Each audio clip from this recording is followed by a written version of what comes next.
MusicalTalk, the UK independent musical theatre podcast. Hello, welcome to this week's episode of Musical Talk. Happy Christmas and an upcoming Happy New Year. I'm sitting here with Hannah. Hello, Hannah. Hello, Nick. How Happy are New you? Year. Happy Christmas, everybody. Happy Christmas, everybody. Happy holidays. As the song says. We're going to be discussing the year, really. And just before we sat down to record, we looked at all the stuff we've seen over the year. 2025. And it's quite a good list, isn't it? This is just the stuff that Hannah and I have seen, whether it's been together or separately. I'm sure Thos has seen lots of other shows that we won't be talking about this week. Without looking at the list, what's been your kind of immediate memory? Oh my goodness. I feel like this year has gone so quickly that even stuff we saw last year still feels like we saw it this year. Immediate highlight. Hercules kind of sticks out as one. Yeah, that's on the list. Definitely. Oh God, what else have we seen? Well, let's start. A lot. Let's start at the top of my list. The Palladium pantomime this year, is Sleeping Beauty. But we went to see it when it was Robin Hood, and I'm sure over the year we talked about all this on the podcast. But it's just interesting to kind of go, oh yes, I saw that. It was good. It was bad. What your first massive kind of mega pantomime, I guess you could call it, couldn't you? That isn't really a pantomime. Yeah. And I think it's quite interesting because I think the most recent thing that we've seen, which we'll talk about a bit later on, is Richmond's pantomime, their version of Cinderella. And it was just so interesting to have started our year and ended our year both on pantomimes. Yeah. And the contrast between the two. I would definitely say that the Palladium pantomime doesn't really qualify as a pantomime. And they've openly said that this year. They've said, yeah, we're not a pantomime, we're a variety show. There's no plot, but come and see us anyway because that's what the Palladium is famous for. But then just put on a variety show. Don't claim that it's Robin Hood. Well, don't try and shoehorn a story into it. Andrew Keating went to see Robin Hood in Blackpool, and it's the same, but obviously scaled down production, but it still had the fire engine going over the audience at the end of Act 1, if you remember that moment. No. With Julian Clary with his big hose spraying everyone over the audience. No, you don't remember that? Interesting. Okay. That's the thing. It's aside from the montagey bit at the beginning of different films. Yeah, which I don't remember. Nigel Havers coming down from the ceiling as Superman. Which I also forgot about. I don't remember any of it. No. The ghosts? What ghosts? Were there ghosties flying around the audience? Do you remember that? No. No? Well, there were. I think that's a really interesting thing. There are shows that I can remember seeing from childhood, and they're not necessarily the biggest, shiniest productions, but they just had standout moments. Whereas I feel the Palladium pantomime, they charge a fortune for it as well. It's claimed to be the pinnacle of Christmas, and yet it wasn't that memorable. No. Well, I mean, I'd be interested. Yeah, I would like to see the one playing now, which is Sleeping Beauty, purely because of Catherine Tate being in it. That's the only draw for me. Because she has a song as Nan in Act 2. Yeah, see, that's the only draw for me. Well, it usually be the same if they've got Jennifer Saunders back. Oh, yeah. I would go up instantly. I was gutted I couldn't go the other year, and you did. On a whim, I will say. I didn't plan it cruelly. But, I mean, that's just how it is with being here and with seeing something like the Palladium Panto when they do charge through the nose for it. You do sometimes just have to pick it up on an afternoon if a seat is going. I remember we were sitting waiting for the show to start and you say, I recognise this music and it's from the Disney DVD menu. Yes. Which was rather amusing, I thought. Yes, I remember that. Let's move on.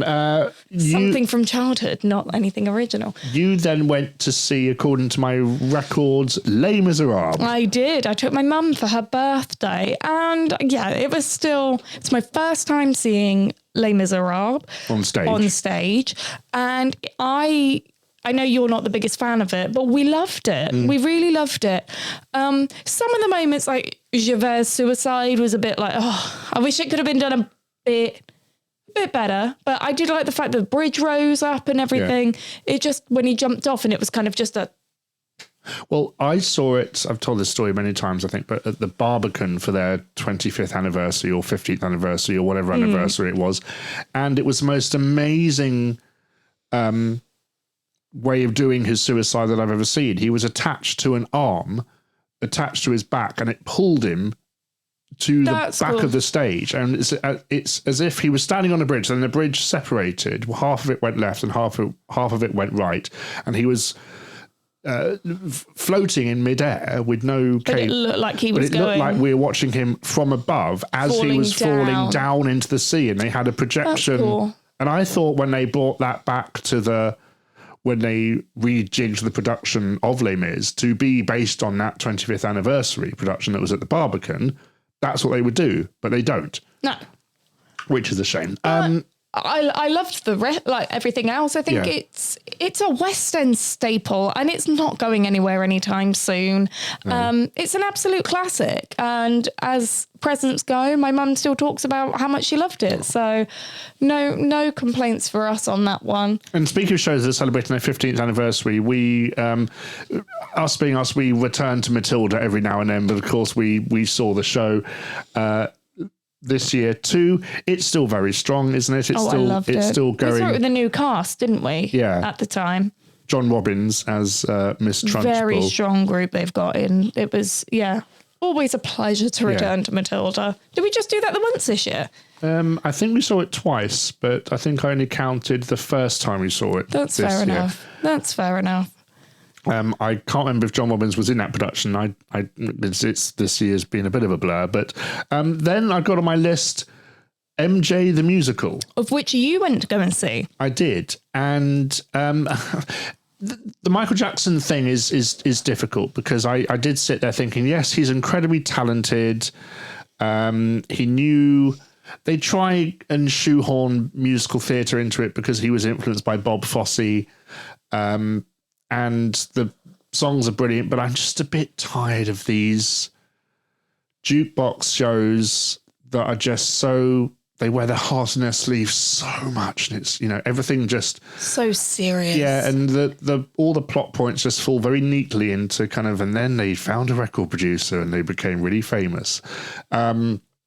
None of the kind of real drama of Michael Jackson was touched upon, which is probably good, but I did sit there thinking, okay, I'm cheering the cast, but I'm not cheering the person that Michael Jackson turned out to be.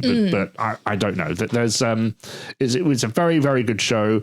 I'm glad that it is being replaced by Beetlejuice, because it'd be nice for that theatre to have something that isn't the Temptations musical or isn't Motown or isn't... Yeah, jukebox retelling of somebody's life. Yeah. So it'd be nice to have a kind of big, and we are... How did MJ compare to Thriller? I never saw Thriller. Okay. I know people absolutely adored it. I think MJ was always the kind of slicker, more American version of Thriller. But I know that Thriller had kind of scares in the audience when they did Thriller, because all the zombies came out into the audience, which I probably would have quite enjoyed. But Thriller... in this show was good as it kind of had a very famous portal come out, and I enjoyed that. I'd see it for that. Good. The choreography was stunning in that show, and the cast were absolutely amazing. I remember you coming home and saying the choreography and the group work was stunning. Yeah. Could not fault it. I'm just looking forward to a kind of musical that isn't a jukebox musical going into the Prince Edward Theatre, because it would be nice, because it is a lovely theatre. It's been a while. Wasn't Mary Poppins the last one too? It was, yeah. And then can't remember what then went there. I think it was the Temptations musical, which I saw, and that was almost like a parody of a jukebox musical. It hit so many of the kind of same people that did the Jersey Boys show, which also played at the Prince Edward Theatre. So it does have a kind of a pattern. Yeah. I went to see the we talked on the podcast to Flo and Joan, the writers of the one-man Andrew Lloyd Webber musical. Or Andrew Lloyd Webber isn't mentioned in the title, but it was very obviously based around him. So go back and listen to that episode if you want to hear a very funny interview about creating this very, very good satire of, I know I'm complaining about shows about real people, but here's a good one. Andrew Lloyd Webber sometimes veers so into fantasy with his kind of lifestyle and his character that he might as well not be a real person at sometimes. But this was a one-man musical about Andrew Lloyd Webber, and it had such wonderful the song I'll always remember is "No One Says No to Andrew." Ooh. Which How will accurate. Will give you an idea of the tone of that show. But it was very loving. It was very funny. And yeah, I think I'm going back to that venue soon to see Dynamo. Nice. Of all things. So it's a really nice contrast. Yeah. It's a lovely small venue just in the kind of in an alley of Soho where the prostitutes used to work, apparently. Love that. Yeah, so that was one man musical about Andrew Lloyd Webber. Great fun. I hope that comes back. The secret cinema production of Grease. Now, you probably don't have much to ask about this because you've never seen anything of Grease, have you? I haven't. I'm such a letdown, aren't You I? are. That's very, very weird for someone who's like... What songs from Grease do you know? I know the Mega Mix because that's always played at a disco or a wedding. So you know all the songs in Grease? Hopelessly Devoted to You, is that from Grease? Correct, yes. That used to be on my brother's karaoke machine, and I've never seen Grease, so trying to sing a karaoke for a song that you don't know but you like the sound of, that was always fun. Anything, all the ones featured in the Mega Mix and Hopelessly Devoted to You. That's about... So Grease Lightning, Summer Nights, You're the One That I Want. Oh, yeah. And... That's it, I think, in the Mega Mix.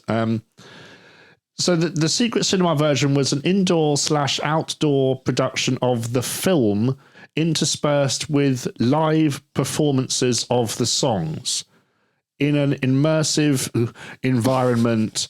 But was it immersive? Yes, it was more... Or was it just some plyboard cutouts? No, it was very impressive. So you had the outdoor area, which was a fun fair, because at the end of Grease, they all graduate and they all end up at the kind of fun fair on the school grounds. Wait, are they at school? Yeah. Why do they look about 40? That's always the thing about the film is that, they have wrinkles and they're, still learning their ABCs. I would never have guessed that. Yes. Set at Rydell High School. And... so you start off by kind of at the fun fair eating food and upcharging. Like I arrived and someone said, "Do you want a Jello shot?" And I went, "Yeah, okay, that'll be £8, please." I went, "No, thank you." And there's photo opportunities and it's all very Instagrammable and all that bollocks. But hashtag, got to get the hashtags in there. All that Tag bollocks. your location, and then you kind of wander around and wait until you're herded into this massive arena where they have certain sets set up for different songs from the film. So are you moving around then as it? Is it a bit like Priscilla? Yeah, but on a much bigger scale. So there'll be a huge garage set up where they'll do Grease Lightning and then they kind of play the film on screens. Oh, okay. And then you go to the bandstand where they have the song and dance at the band. So then you watch that live. So it's very clever how they time it. And sometimes they're lip syncing along with the dialogue from the film. And as the songs... So it's like a, as they call it in the Rocky Horror world, a shadow cast meets... Yes. Shadow cast... meets musical meets live performance. Yeah. So say what shadow casting is for those of you who might not know. So it's usually takes place at cinemas or theatres, and they will screen the film of the Rocky Horror Picture Show, and that will be up, and in front of that are actors who are acting out and lip syncing to the film being played. Exactly that, but the songs, they turn the film off. Okay. They turn the sound from the film off, and the live band and the singers take over, but it's still in time with the film. That's cool. So it's very, very impressive. It was a lot of standing up. Your favourite thing, isn't it? And they do charge extra for VIP seats. And the way that they did the VIP seats are very cool. as fans of Disney World, the Hollywood studios will know the restaurant, the Sci-Fi Dine-In Theatre, where you all sit in little cars, but this was all tiered seating. Cool. So everyone was looked like they were sitting in. Would you say you get a good view from there, though? I think so, because you got the film in front of you and you've got the whole. But you can get up and walk around as well. You can just you have a place to sit and eat your food. Whereas I kind of sat and ate my. You do the Epcot special on the bin. I sat and ate my sundae on the floor. You know. How glamorous. And yeah, so that was Grease, the immersive production by Secret Cinema. I wouldn't go again, I don't think. It was... would you do it if they did a different film? I was thinking what films would do it, and we'll talk about this in a bit, but Rocky Horror Picture Show comes to mind. I'd love them to do The Shining. I think that would be very interesting. But is that a musical? They don't always do musicals. They've done Back to the Future, they've done Star Wars, they've done Guardians of the Galaxy. Grease just happens to be a musical. No, okay. Because that's my first introduction to them. Me too. I've never done one before, so I was very interested to see how they do it. Little Shop of Horrors, would that work? That would work. That'd be great fun. It had to be a lot more intimate, I think. But I mean, any great film could work. But yeah, Shining comes to. It's more about exploring the locations and things because it's that kind of massive amount. High School Musical. It's coming. Next. They're doing it. Well, not Secret Cinema, but there was an immersive production of High School Musical coming this summer in Manchester.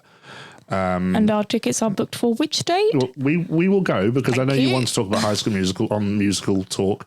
It's just a banger, and I think you need to see the film. There we go. Obviously, a big hit for Disney. And one of the highlights of my year, and hopefully yours, is we got to see Alan Menken in concert. Oh, yes. At the London Palladium. Tell me about that. An incredible evening. I cried. Yeah, it's called A Whole New World of Alan Menken, and it's kind of this it's intimate one-man show that Alan... one man and a piano. Yeah, he's done it in Australia and Japan, and now for the first time ever, he's come to London to do it, and it's him telling the stories behind his songs, and he was a very good kind of... Oh, he's such a storyteller. Up for it, isn't he? Real storyteller. And... I mean, obviously, I know a lot of these stories, but it's nice to hear him tell them again and see him do it live. It was nice as well because there were photos projected, there were bits of video.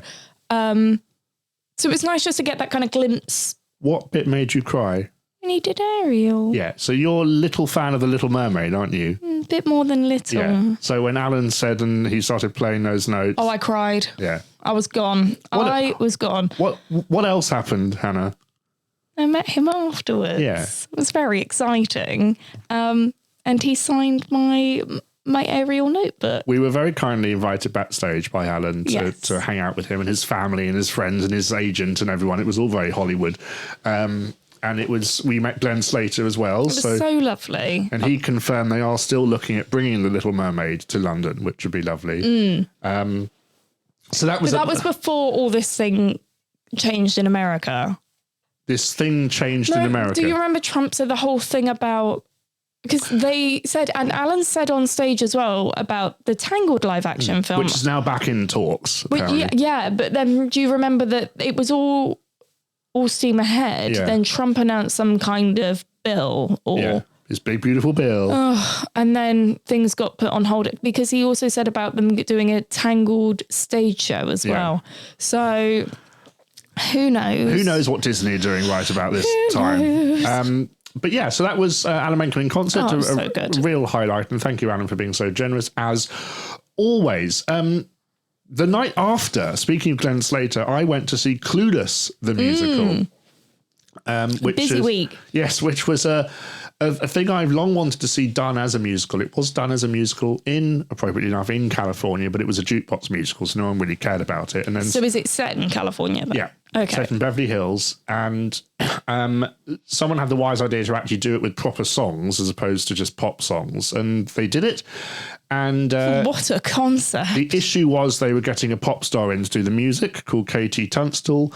The good thing was they got Glenn Slater in to do the lyrics. So at least everything worked from a story-driven point of view. And it was very good.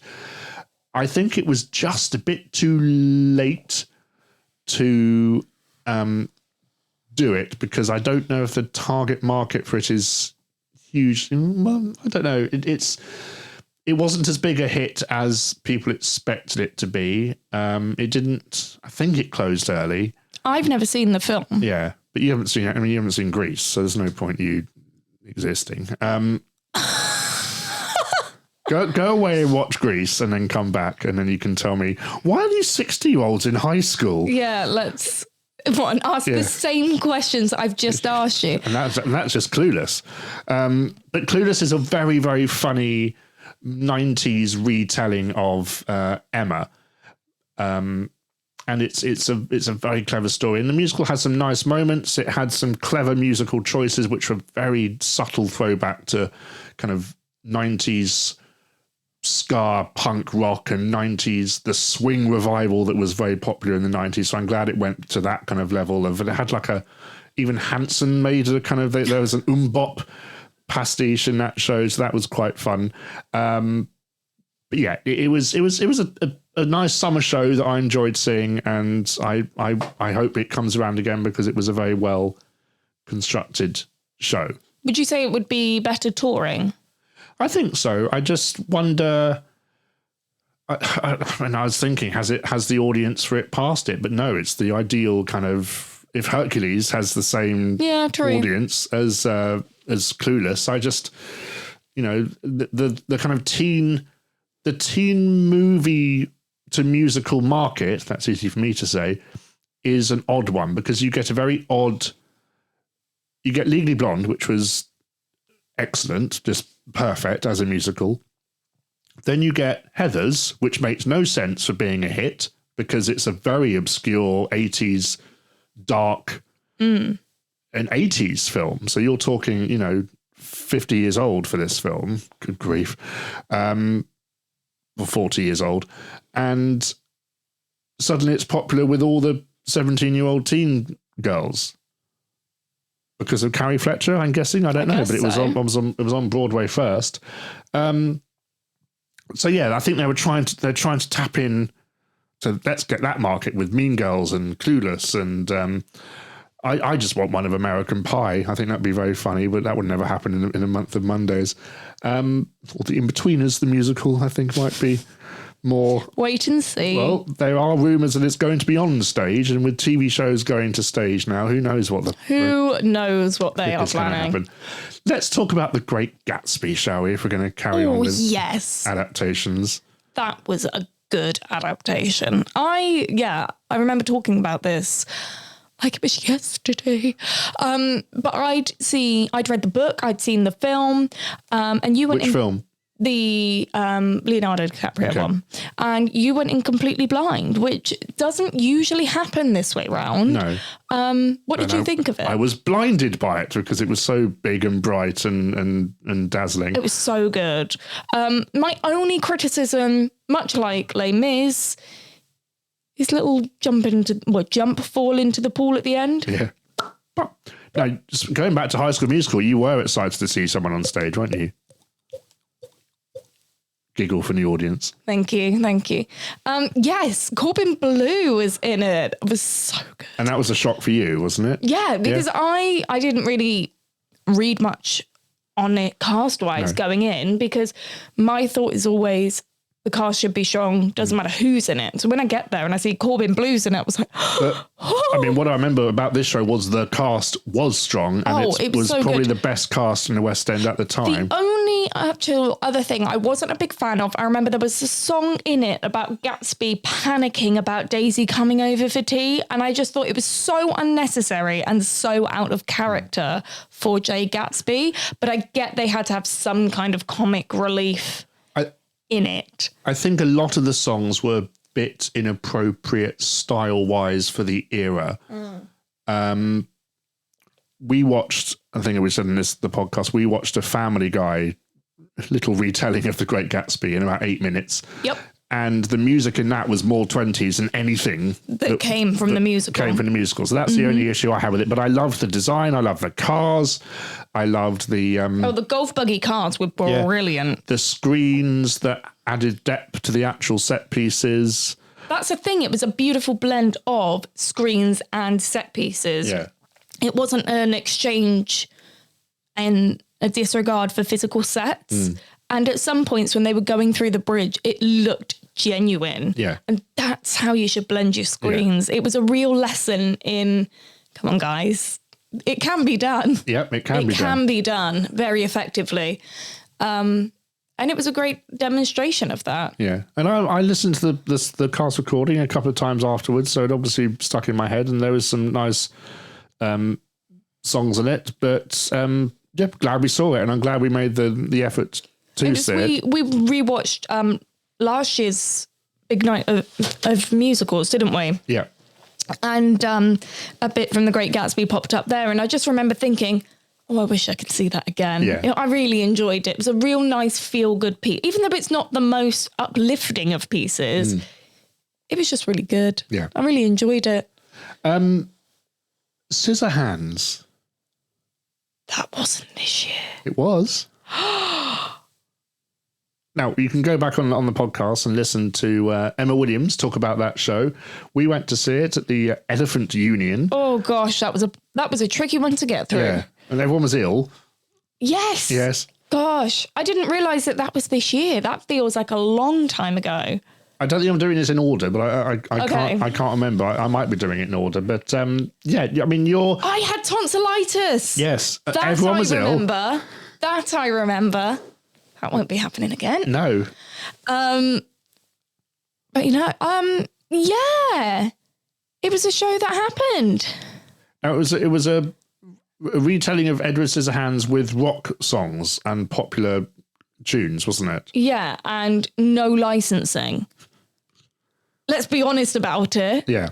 And I think I heard they were still getting permission for the songs like 10 minutes before the lights went down on opening night or something like that. It seemed rushed. Yeah. But kind of, what's the word? Kind of rebellious in a way that worked for the piece. For the piece. Yeah. Did it suit a very small theatre playing a limited run? Absolutely. Could I see it on the West End? Not really. No. Not really. Or in the West End. In the West End, on the West End. On Broadway, in the West End. Oh, you know what I mean. But, yeah. We enjoyed it at the time. The cast were very good. Emma Williams was very good. Oh, she was very, very good. Lovely to see her again. I loved the band as well. I do remember the band of like or 2 or 3 people, and they did such a good job. Yeah. Really good job. I remember enjoying it. I just remember also being very ill. Oh. Not because of the show. No, because I had tonsillitis. So the last thing I kind of wanted to do was go and see a show. But yeah, I mean, I enjoyed it. It was a rainy night as well. Yeah. We had to knock on the door, and someone opened it and said, "You're wet." Which brings me on to my next show. Why? Okay, fine. It was an attempt at a segue. I know, yeah, attempt. Rocky Horror Show has celebrated 50 years this year. I went to see it with my friend Harrison at the Richmond Theatre. And what did you think? It's the Rocky Horror Show. Had you seen it before on stage? At the Richmond about 20 years before. Probably still got the same sets, to be fair. Probably, and it delivers. The songs are good. It's fast. It doesn't hang around. It's very quick paced, isn't it? I do like that suddenly you're like, oh, hang on, where did Act 1 go? Yeah, and it's bonkers and it's ridiculous. And it's a real feel-good show? Yep. Yes. It is. Did you dress up? No, I didn't. Shame on you. Shame on you. Shame on your cow. It doesn't beat the other feel-good show, which is next on my list, which is the most feel-good shows of all feel-good shows. Another show I hadn't seen since it first opened 25 Gosh, that was this year as well. Years wow. Okay. prior, and that's Mamma Mia. Da-na-na-na. Let's not get copyright striked. Yeah. Da-da-da-da-da. Not with my singing. what else can you say about this show, really? Oh, it's a classic. It's another one that it's not going anywhere anytime soon, is it? But what is nice is now the stunt casting from the telly show has stopped. You can actually get tickets to see it again. At an okay price. I love it. If you ever want a taste of summer, even in the depths of winter, this is the show to go and just lift your spirits. I'd say it's a great January, February show as well. If you're all feeling a little bit down because of the weather, because winter is still hanging around, get yourself to Mamma Mia. How can you not love it? I'm sure some people hate it. I know some people that do hate it, but come on. Yeah. It delivers every single and it's still time. running after 25 years or something like that. Though, when I do see it, that Act 2 starts the way it does. With the weird dream sequence. And it's all a bit trippy. And then I'm like, oh, okay. Yeah, okay. And I remember it all hangs around a long time before actually getting into the song. So the lights come down, the lights on the stage go up. It's all a bit trippy. And you start seeing people looking at their watches and looking at their phones because they're like, have we got time? Should I have to come back from the bar now? There's obviously not much plot to do in Act 2, so they need to flesh it out with a 20-minute megamix and a 20-minute megamix at the beginning of Act 2 as well. Love it. I love it. Star Wars Burlesque. Oh, that was good. Not necessarily musical, but we were very kindly asked to see it at the Riverside Studios here in Hammersmith. That was a bonkers evening, wasn't it? Very, very much so. Nice to come and see something completely different, I have to say. The puppets. Oh, they were so good. R2-D2 slinging out that cash. Loved it. Jabba the Hutt. And also RMC was incredible as well. RMC? The MC of the show. Oh, sorry. I thought you talked about the roller coaster manufacturer. RMC. Yes, the MC. Help me, audience. The MC we had was incredible. Help me, audience. You're my only hope. Yeah, so that, Star Wars Burlesque, it was a mixture of kind of a lot of dance routines done to music, not necessarily from Star Wars, but they made up for it at the end, didn't they, when they had that really crazy it was finale. So good. So yes, I enjoyed that. I like the fact it had a bit of audience participation as well. It was good fun. Yeah. Good fun. Hercules. The big show, the big new show of the year at the Theatre Drury Lane. We went to the very first performance of this. The very first preview. And they've been struggling to sell seats ever since. Do you think they have, or did people go and see it and then they're disappointed once they've seen it? Both. Okay. Because word of mouth is also a very powerful thing. I had so many hopes and expectations for this show, especially knowing that they've been doing it on the Disney cruise lines as well, and the fact that they've been able to have puppets. And they said, didn't they, that in preparation for this show, they'd selected the Drury Lane because it was the only place big enough to house the puppets that they had for this show. And I'm thinking, these Titan puppets are going to be extraordinary. It's going to be so good. And the show started and you got the narration at the beginning and you got Hades' face up in the stars and you're thinking, here we go, guys. And then the pillars start moving. You get, it starts really strong. You go in with these expectations. And then none of the marks are hit. Okay. For your there's no Titans. I'm still angry that they cut the Titans. I am. Now, this is all the fault of Casey Nicolau, the director that Disney seem intent on using for everything. He did Aladdin, and that was a bit of a schlocky production as well. It is annoying. Which I saw. It is annoying that the best production of Hercules is on a cruise ship. Exactly. And this is what I find so frustrating is we watched the other day, didn't we, a behind the scenes Imagineering video that Disney had popped up on YouTube about them preparing for and putting on the production of Aladdin. A very interesting thing to see how they do the show and the behind the scenes. It's on YouTube for you guys if you want to go and check it out. But not Aladdin, of Hercules. Of Hercules is what I meant, sorry. But to see the behind the scenes of the puppets and everything and to see how the mechanics of it all, that they can do it on a cruise ship and then we don't get it. Yeah. Because the puppets that we do have, they're cool. We have the Hydra puppet, but it's just a bit like, use your imagination. We've gone minimalist. And I'm like... When Disney is attached to a show at the Theatre or Drury Lane that they closed Frozen for... This is the thing. Frozen was such a good production. Yeah.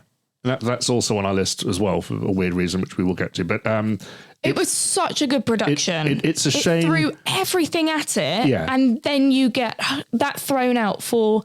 a half-hearted, half-assed attempt at Hercules. Yeah. Full title. Yeah, it was half-assed Hercules. Half-assed Hercules. It was sad. And the fact that pain and panic aren't really that much of a thing, and Hades is red and not blue. I want my full... Like on a cruise ship. Disney experience. Yeah. And I just felt like I didn't get a Disney quality production with the Drury Lane's Hercules, especially when I felt like with Frozen, I saw my money on stage. More than the film.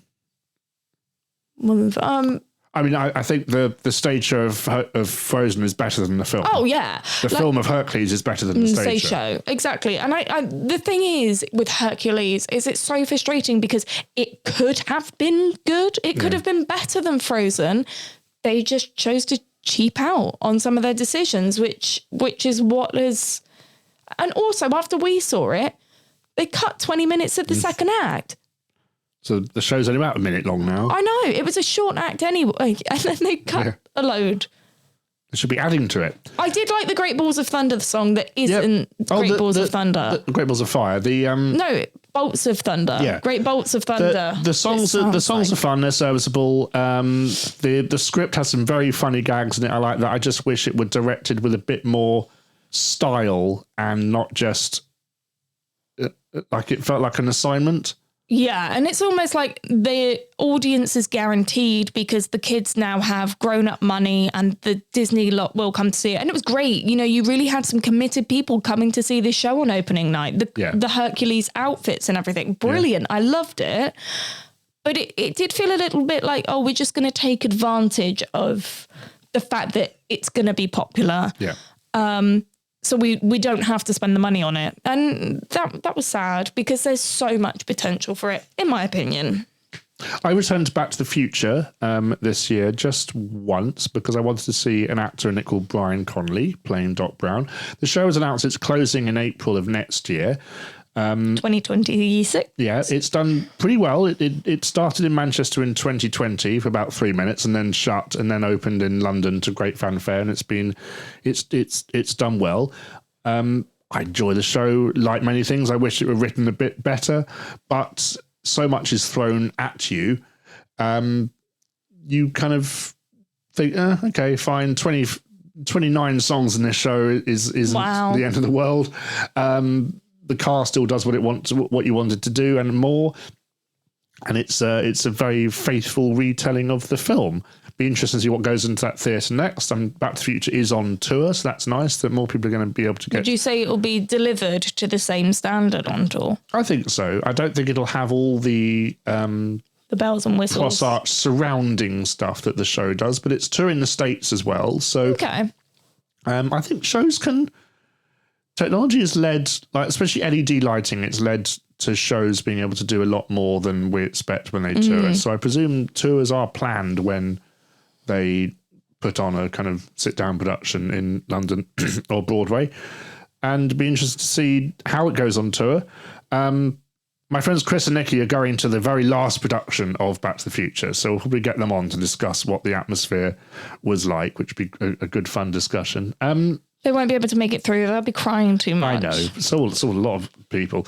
I shan't be going. And that's Nick's thoughts on Back to the Future.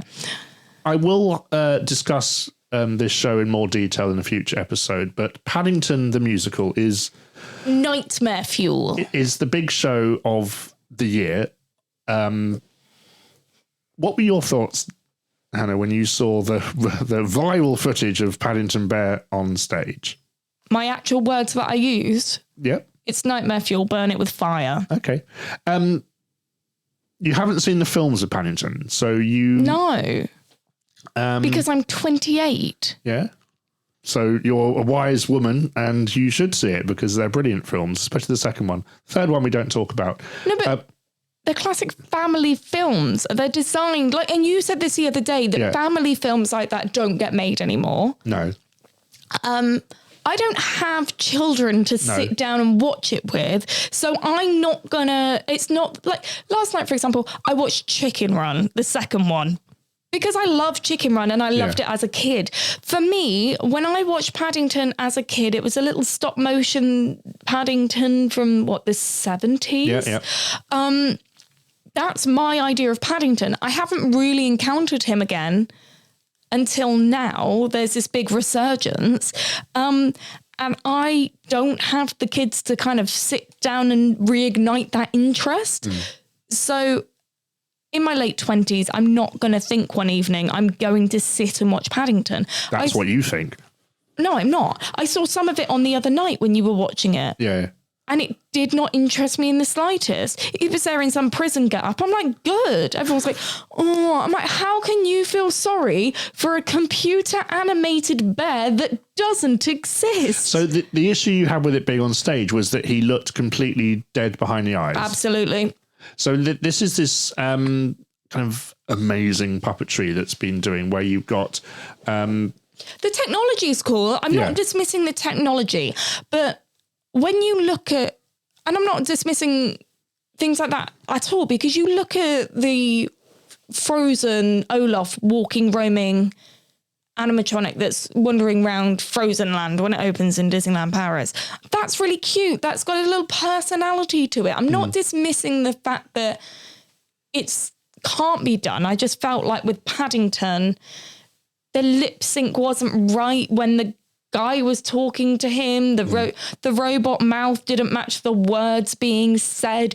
There's no kind of glint behind the eye. It's all just a bit... and yet because the body movements are so fluid, because it's a person, it's all just a bit disjointed for me. The issue with the TV, with the video they released, is no one sees it that close when you're in the theatre. So it works much better from a distance. I'm also just a real nitpicker for lip sync, though. If the TV's slightly out, you saw me, me and my mum over Christmas. I'm like, nope. Got to sort of can't watch it. So for me, something like that. But you're watching it from 4 feet away, whereas in the theatre you're watching it from, 120 feet away. But okay, fine. Would that one animatronic and the fact that this viral video is showcasing this show make me want to part with potentially £300 of my hard-earned money? Absolutely not. Not you, but a vast amount of people did. And that is the one issue I have with this show, is that it is, for this Christmas period, it gets a bit easier in the summer when you can get tickets. I looked yesterday, there's not a seat available until March. Yeah. So it's a popular show. How much was a marmalade sandwich? I don't know. The theatre's such a mess. I couldn't find any bars or anything like that. How much was the marmalade sandwich package that you could have added on for one marmalade sandwich? I think it was £25. £35, you said it was. For one lemon sandwich. I think you get a programme and a drink and a sweet. Ooh. I will say, the Savoy Theatre is one of the worst theatres I've ever been in my life. The fact that the seats, I was sitting in what could have been a £350 seat. Mm-hmm. You booked the day that tickets went on sale, you booked. And the sight lines are not staggered. Oh, I hate that. So you have someone's head right in front of you, and I'm not a small person of height, so I feel bad for the person sitting behind me, could have been you, for example, with a great big freaking ginger nut in front of them. The entrance to the theatre is so chaotic, no one even scanned my ticket. Just walked in, because they have 2 doors, and then a kiosk, of course, because it's an ATG venue, and then stairs going down and down and down and down and down and down until you get to the stalls. Could you see it playing somewhere like the Palladium? Yes, absolutely. And that's the kind of home it needs. But it does get quite sweet because there is a moment in the show where a bit is set in the Savoy Hotel, which is quite sweet. But I just don't like the theatre. The show was very charming, very well directed, very well produced. I just wished it were better written, and that's all I'll say for now. We'll leave that to a further... How are the songs? The songs are... Given they were written by Tom Fletcher, who is obviously of McFly fame, and you have openly said many times you don't like pop writers writing songs. Purely because the rhyming is lazy, and I know I'm on a flogging a dead horse here, but... well, people are going to see it. It doesn't exactly need the... No. And that's people will forgive it because it is Paddington. Oh, yeah, they could have put anything on and people would have gone, it's lovely, it's so sweet. So it's just a shame that I was sitting there correcting half the rhymes as the songs went on. But because you're pedantic. Well, yeah, and because I believe in doing lyrics properly. But also, if you're paying £300 for a blimmin' seat and that doesn't even include a £20, £35 marmalade sandwich, I would want the rhyming to be proper. Yeah, but no one else cares. That's the thing. So more about Paddington, I'm sure we'll talk about it with Foss or someone who's interested in it. And maybe I'm not the best advert for that show. Another show that you have no interest in was Acorn Antiques that I went to see with Dom and the Victoria Wood musical comedy done as a charity concert. Can I just say, it's a bit before my time though. Yes, and my time. So I went in not knowing anything about it at all. I like Victoria Wood's songs, so at least I was in comfort that the lyrics were going to rhyme. And my God, they did. And it was a very, very, very good evening, but it wasn't one of those general public performances. Everyone there was in the industry. So it was all kind of, hello, darling, how are you? And all that kind of... I know somebody else that went. Yeah. Oh, yes. I remember you telling me. So that kind of shows that it was kind of a lot of industry people, performers, writers, because Victoria Wood is so adored in the theatre industry and the comedy industry. I guess as well, the nice thing about you going to that and it being a charity event is everybody there wants to be there. Yeah. And respects theatre, respects the content as well. It's not like you're sitting there with a load of people who aren't interested. And the story I have about that is someone in front of us got their phone out during the show. Oh, yes. And as she was leaving, turned out that she was leaving the venue in the interval because she was obviously so embarrassed by her behaviour. Every single person behind her said, you shouldn't have done that. You shouldn't have done that. How dare you? Good. And she didn't come back. Shouldn't have got her phone out. And she was shot. But it's like, the same thing happened when we saw Wicked Part 1. Yeah. And you just politely tapped the back of somebody's chair and said, please, can you put your phone away? It was in a cinema. It was disturbing. And she got really funny with you. Cracked out all the excuses of... Oh, I'm dying. My husband's dying. My Auntie Jackie's sister's brother's boy is in hospital. And... yeah, if that's that situation, we had things going on at that time as well. I was also in a situation that I could have dug out an excuse, and I just think there's no need for it. Put your phone away. If you can't escape for 2.5, 3 hours, don't go. You mentioned Wicked Part 1. We've seen Wicked Part 2. We have this year. Thoughts?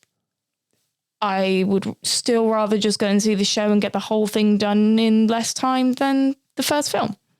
It's interesting. The mania for it for this time round seemed a lot less. I thought it seemed bigger. Well, yeah, because they were hyping it off of the success of the first film. But have you noticed now it's all died down so much quicker than after the first film? Yeah. We're going to be doing a special episode about the films with our friend Ruby soon. So we'll talk about it more then. I enjoyed it. I'm glad it's been done. I'm glad it's over. Yeah. But I don't think it is. We'll get the third, because the third book's come out now or something. So there'll be another film. There'll be backstories and front stories and side stories and long stories and short stories. Munchkin Land Adventures or something. I can see it. Not Bok. Bok. Me and Bok. let's go back to where we started. The Adventures of... No, actually, let's wait until... Let's talk briefly about the Steps musical that I saw. Oh, yeah, you went to go and see that, didn't you? With Andrew. And you saw a clip of it on the big night of musicals. I did. And what baffled me, Nicholas Hudson, was you said that you don't associate Steps with the song Tragedy. I associate with them. I associate Tragedy with them, but I associate the Bee Gees more with that song. I get why. I associate Steps with 5, 6, 7, 8. Yeah. That's their big number in my head. So okay, what a strange world you live in. But anyway, you saw the musical. I did. How did you find it? It was very, very tongue-in-cheek. It knew that it was a bit naff and funny, and it did it very, very well. I liked the story. It wasn't just a kind of vague plot wrapped around step songs. They actually thought about how to integrate them properly, have an interesting story around the songs. You can listen to Andrew and me talk about it on the show. Did you have River Medway in it when you went to go and see it? We did, yes. Nice. And it was very, very good. Saw it at the Wimbledon Theatre at their gala night. It's another one of those feel-good shows. It knows its audience. It knows the material. And it was just a good laugh, really. And very, very, very British, which I like. Oh, good. You don't see a lot of that at the moment. No. Nice. And then we'll end with Cinderella, which we saw at the Richmond Theatre, their pantomime. Yes. With Basil Brush. Oh. And a green M&M. Oh, yes, I met the green M&M lady. I was very excited. I was in the foyer I think it might have been boots. Sponsored by M&M's, yes, maybe. It was... She's the best M&M. She's such a diva, just in case she's listening. I love She's green with envy. It was a fun pantomime. I don't know. I mean, I like the fact that it was directed very, very well by Gary Wilmot, who's usually in the Palladium pantomime, being the best dame in the country. Really? And I like the fact it kind of plays on the love story format a bit, because I remember when they started doing like the ballad. Mm-hmm. Oh, okay. Oh, here we go. But they actually incorporated a very funny comedy routine in it as well. It was brilliant. Into it, which I really enjoyed. It had ponies, and it was Cinderella. It had real ponies. That was really exciting. That would probably have more drama and care taken of them than any of the cast. Yes, but they're divas as well. Oh, probably. They want only green M&Ms in their bowl. I kind of lost count and interest in the amount of times that Helen George said, "Call the midwife." Yes, a show I've never seen. No, neither have I. She wasn't particularly interesting, I don't think, as the... I loved how she missed every one of her cues to come out behind the smoke. We had Charlie Stemp in it, who was very, very good as the kind of the romantic lead, and Basil Brush doing... As Baron Basil. Yeah. Absolute icon. And we had the wonderful... we had an American actor playing one of the Ugly Sisters, which was interesting. And we had a very, very fun routine with the kind of... What was it? The she sells on the seesaw on the seashore. She sits and shines and sits, and still she sells seashells on the seashore. Well done. I thank you. But yeah, so Helen George, Charlie Stemp, Basil Brush, and Hope Dorr playing Cinderella, Tom Major playing Prince Charming, and Stephen Garino and Jack Allen Anderson playing the Ugly Sisters. I liked how it kind of... It was a real nice mix of traditional panto. It kind of obviously didn't take itself very seriously, but it still had a plot, which was nice. And it kind of gave a bit more of a village hall. And that's the kind of panto you like, isn't it? Yeah, because that's what panto should be. I remember one year I saw Peter Pan in Plymouth. John Nettles was Captain Hook. If I had a time machine... I would I would go back to the moment. It's like when at Richmond, I saw Simon Callow as Captain Hook. Oh, I bet that was good. Singing. If I had a time machine, actually, I would go back to Paul O'Grady as a child catcher. That is where I would go to. Well, I saw Richard O'Brien as a child catcher. Yeah, all right. But maybe that's another episode. If we had a time machine, where we would go to. But yeah, I really liked it. I loved the Richmond song at the beginning, taking downtown and making it Richmond. Yeah. I thought that was a lot of fun. They missed a pun for the writing. They're talking about wanting to find a wealthy man. They could have done rich man. I know. But maybe that was too obvious, so they went with the other. Nothing's too obvious when it comes to pantomime. But no, the costumes were fun. It was all... You had your classics. It's so-and-so's birthday today. And it was really nice as well because there were some massive groups of girl guides and school groups and things in. So there were a lot of children there that really brought that kind of interactive atmosphere that sometimes get lost on... What comes after 66? 6, 7. That was the first time I heard that. 7. Heard that in the wild. I just heard a group of sort of 120 little children's voices screaming. But yeah, that was Cinderella at the Richmond Theatre. Jack and the Beanstalk next year. It's always a bit of a fun one, isn't it? Yeah. It won't be like the Palladium where it comes out the floor, but and he climbs. Well, the Palladium pantomime, the Beanstalk. I didn't see that one. That's why I'm trying to think back. The I didn't. Palladium pantomime, the Beanstalk grew out of the centre aisle in the audience, rose all the way up to the top of the auditorium, and Charlie Stemp actually playing Jack climbed up it. Nice. Which was amazing. A couple of honourable mentions, 2 plays, 1 thing we did, and 2 little musicals that weren't necessarily in the Come West on then, End. honourable mentions. Let's go. We talked about it. Inside Number 9, I just want to say... It had a song in it. It had a song in it, yes. And what a treat that it was qualifies. to see that lot on stage. And it's coming back to the very, very intimate Hammersmith Apollo.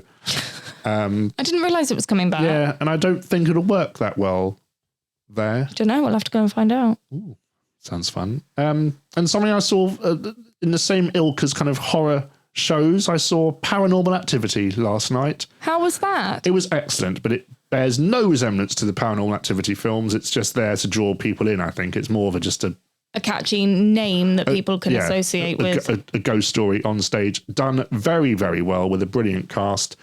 Go and see that if you like ghost stories and Woman in Black and all that kind of stuff. Would you say that the casting and everything was worth things that happened with us getting our show cancelled? I think it now has a better cast because of what happened. I will say that.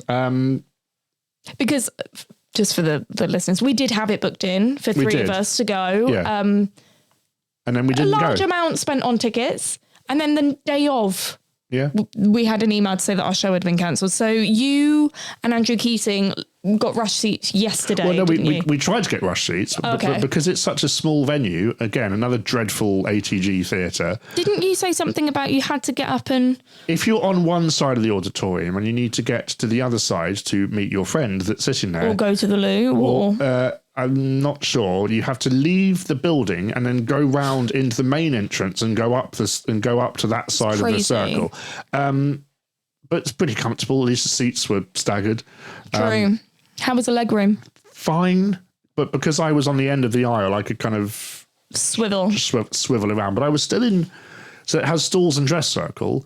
I was still in row E of the dress circle, so I was still in technically a good seat. The issue with the show is half of it happens. Well, the set is split into 2 halves. You've got the upper half of the house and the lower half of the house, like a doll's house. If you're in the stalls, anywhere beyond row kind of E, you're not going to see anything. You can't see the top half. So they now have screens, black and white, like CCTV stuff, which is ironic considering what Paranormal Activity is about. Yeah, but then maybe that's why they've done it, so that at least you're getting more of like the quote paranormal brand activity brand. If that were the case, they've done it in the dress circle as well. They're just doing it because they've realised the overhang is too extreme. Paranormal Activity, excellent. The Phantom of the Opera afternoon tea was a lovely... that was an absolute gem of an experience. I really enjoyed that.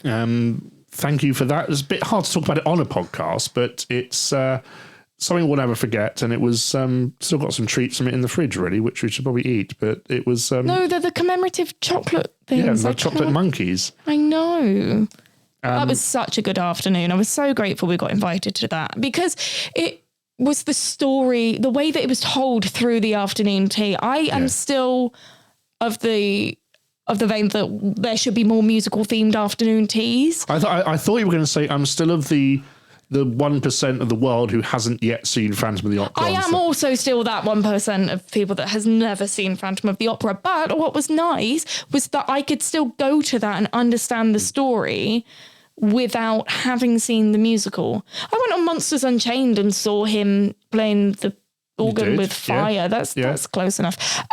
So yeah, I mean, the one thing I remember is the music was kind of just a Andrew Lloyd Webber best of. Waiting for some sort of comment about there are no good ones from Nick over there. But your words, not mine. No, Andrew Lloyd Webber's lawyers. It would just have been nice to have like just themed Phantom music. But I loved the fact that there were the costumes there and props and things as well. I'm a sucker for that kind of thing. It's always been my school of thought that there should be, these restaurants aren't popular anymore, but in the 90s there were kind of themed restaurants like Planet Hollywood where you'd have all sorts of memorabilia and stuff on the walls. Crap on the walls. And like, this is the memorabilia is what they call it. And I wanted to do one for musical theatre. It's called the Theatre Cafe and it went under. Well, no, I'm talking like a serious big restaurant where you have like the helicopter from Miss Saigon as a set piece to look at, or you have the chandelier from Phantom of the Opera dropping every 20 minutes to a big show that would like a real theatre. All right, get some money out and invest then. Somebody else is going to have your idea now. But those restaurants aren't a thing anymore. But yeah, and you have like the Sondheim sausage or the Lloyd Webber Wellington or something. Mrs. Lovett's meat pie. Exactly. So that's Phantom of the Opera tea. And we went to Orlando, Florida this year, and we saw 3 shows I want to mention. The first one being the How to Train Your Dragon stage show. What, the one with no dragons in it? You tell that story. I'm still bitter. There were no dragons in the How to Train Your Dragon story. There was no Toothless. So yeah, there was I was gutted. I'm like, because I didn't know that he was even meant to come out, because I didn't hear the announcement at the beginning that was like, oh, Toothless is exploring with his friends. I just thought it was part of the show. I'm like, oh, okay, Toothless is going to be like just exploring his friends. That's what the musical's about. Yeah. That's what we're here for the show. The show itself was really cool. I love that it was a full-on stage musical, effectively. Okay, fine, there were like 2 dragon puppets in it. They're standing there with a hand mic, singing songs and playing drums, and it was really cool. And then suddenly Hiccup like runs in from the side, Panto style, and up the aisle, and I'm like, okay, he's going to jump on Toothless. No Toothless. No, he was out playing with his friends. I was gutted. Yeah, that whole land, right? That whole How to Train Your Dragon land, and I didn't see Toothless once anywhere. What's meant to happen is that he's meant to fly over the audience with Hiccup on him. Because there was just this really awkward bit where they were singing, these guys were there with their hand mics singing, giving it everything. The build-up was there. The smoke was bellowing from the roof. There was clouds, and it was just clouds and clouds on the screen, and you just sat there thinking, what is going on? Yeah. What's going on? And people were giggling when... apparently it's because Toothless was meant to be flying over our heads. Yeah. Next time, we'll see it. And then we saw... But the show was good. Yeah. Just don't run it if Toothless is out playing with his friends. Tell me about Cirque Arcanu, which is at the Wizarding World of Harry Potter, the France, Paris, 1920s. Section of the park. Yeah. This is at Epic Universe, by the way, in Universal Studios. Orlando. Florida. Yeah. So it's based off the Fantastic Beasts franchise that followed from Harry Potter. That franchise, it did so well that they're now leaning back into Harry Potter to support it. But no, there is a wonderful show that's put on. Is it every hour or something? I think so. They show it called Cirque Arcanu. And it's based on Fantastic Beasts and features some of the creatures from the film. Newt Scamander features in the show and things as well. So it's a nice tie-in to the Fantastic Beasts and Where to Find Them franchise. But it's done beautifully. It's like you walk into a circus tent, but then you have to stand in queue for ages. Luckily, we just kept moving. Once it was opened. Yeah. But it was lovely. It's so beautifully themed in there. The pre-show bit could do without. It could have just been done as part of the show. It's obviously there for capacity. Well, not capacity, but more the timing of the shows. They're obviously getting people out, making sure they're gone before the cast run over and do. There's obviously a kind of. There's a reason behind it. Yeah, capacity reason or kind of. Just timing. Yeah. But yeah, it's a very good show. One of the best set changes I've ever seen. Yeah. Once you're in the main show. Once you're in the main show. Brilliant puppetry and use of animatronics in it as well. And screens. It was just such a clever show. Not necessarily a musical, but... and I like how it tricks you into thinking you're just seeing a circus show. Yeah, and then you see so much more. They come out and there's the bubble blowing and there's the kind of person doing the... It's kind of like a little variety circus show mixed with a very elaborate theme park show. Yeah. It was so cool. So cool. And then we saw a Nemo musical at Animal Kingdom. Finding Nemo musical. We've talked about this years and years ago. Big blue world. Oh, it was so cute. Talked about this years ago on the podcast when it was a full hour-long stage show. It was Finding Nemo, the musical. Oh, I bet that was so cute as well. And now it's just Finding Nemo and 40-minute and Friends or something. Nemo's playing hide and seek instead of completely gone missing. And it wasn't as good as it was. I remember the first production I saw had a physical set piece of a scuba diving mask come down. Yeah. And in this version, it's just a screen. Yeah, but then at the same time, those benches are not the most comfortable. Would I enjoy it if I was still sitting on a very solid wooden bench for an hour? Possibly not. I don't remember the benches being the same either. I think they were actual proper seats when I saw it. So they were if it was a full seated thing, then yeah, fine. But you can tell it's a money saving exercise. Why they've slimmed it down a little. But I think when you consider where you are and the attention span of children, or some adults, I do feel like maybe for a theme park, 45 minutes is a 40-minute show is better suited to what they can do. Plus, that means they can get more or even less shows in a day as well. But no, I thought as little musicals go and stage shows in theme parks, it was a really nice addition. Like you say, it's been running for a while, but as a first time goer, I absolutely loved it. It was so sweet. Yeah. I cried. There were bubbles. I cried. Tell you what else we saw that you're going to move on past. The villain show. No. What else did we see? What other stage show did we see that had songs in it? Remind me. Well, we were in Hollywood Studios. It's just been redone. The theatre. The Little Mermaid show. Yes, we did, and I cried in that as well. Under the Sea Adventures. That was the ride? The old maybe that's the ride. I can't remember, but it's a little stage show representing the Little Mermaid, and it was so good. That was a really good one as well. And very clever use of projection mapping with real performers, especially in the Under the Sea section, and very, very sweet. And the villain show had bubbles in it as well. So I think there's a nice theme going on. Abundance of bubbles. But no, they've got some really nice, especially musical themed things going on over there at the moment. Yeah. It's a nice, refreshing change, I think. Yeah. So that's it. That's been our year. And some exciting stuff happening in 2026. So I know we got Jesus Christ Superstar starring Sam Ryder, who was born to play that part of Eurovision fame. Cynthia Erivo, speaking of Wicked, is going to do a one-woman version of Dracula. Jinx Monsoon is doing The End of the Rainbow, which is the Judy Garland piece, which I'm looking forward to seeing that. And we got the Chaka Khan musical starring Alexandra Burke. We got Berry Knight in Maria and Rosetta, Samantha Barks and Oliver Thompson in The Greatest Showman. That's going to Bristol, I believe, and that's sold out completely. So I believe that's what's going to be closing the Hercules. Hercules when it goes into the Theatre or Drury Lane. You've got Kinky Boots coming back. And Cabaret's carrying on. We're also looking forward to hopefully seeing Into the Woods soon, which is a show that you're interested in. Oh, I love Into the Woods.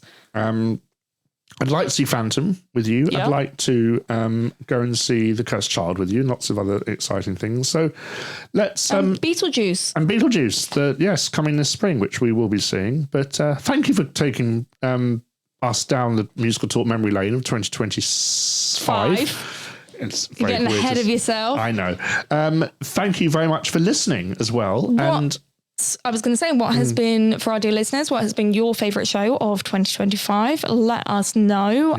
If you have a top 5, top 3 or a number 1 standout show, let us know on all of our social medias. Please do. And we'll speak to you soon. Thank you very much. Happy New Year. Happy New Year, everybody. We'll speak to you next year. Take care. Goodbye. Bye-bye.